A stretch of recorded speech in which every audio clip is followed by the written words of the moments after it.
সামনে শাহিন আফ্রিদি, পরপর 2 বলে 2 ছক্কা, এরপর একটা 4।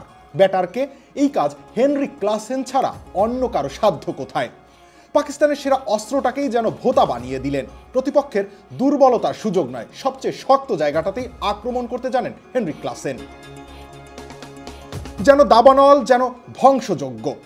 পাকিস্তানের বোলিং লাইন আপ চিরে আগুন ঝরিয়ে চললেন হেনরিক ক্লাসেন। ব্যাট হাতে যেন শিকারী একের পর এক বোলারকে শিকার বানাচ্ছেন অবলীলায়। গতি, স্পিন, সুইং কিছুই তোয়াক্কা নেই।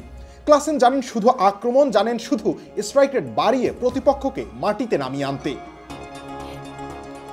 পাকিস্তানের বোলাররা পরিকল্পনা করেছিল শর্ট বল, অফ স্টাম্পের বাইরে টেস্ট ম্যাচ লেন্থ কিংবা ধীরগতির ডেলিভারি, কিছুতেই কিচ্ছু হচ্ছে না। তাদের প্রতিটা অস্ত্র ক্লাসেন যেন উড়িয়ে দিচ্ছেন তাণ্ডব লীলা চালিয়ে। পেসাররা দৌড়ে আসছেন, রান আপ বাড়াচ্ছেন, নতুন কৌশল খুঁজছেন, কিন্তু ক্লাসেনের ব্যাটে যেন ঝড়ের আগুন। ম্যাজিক হার্বাল টুথপেস্ট দূর করে দুর্গন্ধ সৃষ্টিকারী দাঁতের সমস্যা। ইয়েস, দেখাও তোমার ম্যাজিক। 55 বলে করেন 87 রান, এ যেন এক অদম্য খুনে ইনিংস। 3টা ছক্কা আর 11টা 4-এর সৌজন্যে খেলা ইনিংসে প্রোটিয়া এই ব্যাটিং দানবের দেখার সুযোগ ছিল না যে সামনে কে বোলিং করছেন। করাচির বাতাসে যেন শুধু ব্যাটের ঝড়, 4 ছক্কার গর্জন।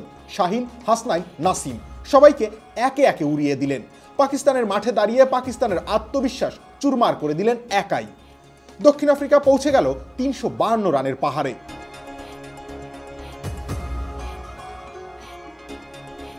পাকিস্তানের বোলিং লাইন আপ ধ্বংসস্তূপে পরিণত হয়েছে তার ব্যাটিং দানবীয়তায়। বাবর আজম, রিজওয়ানরা হতবাক, যেন কোনো উত্তর নেই তাদের কাছে। করাচিতে ক্লাসেন শুধু রান করলেন না, পাকিস্তানকে গুড়িয়ে দিলেন। ক্লাসেনের এক্স ফ্যাক্টরি এটা।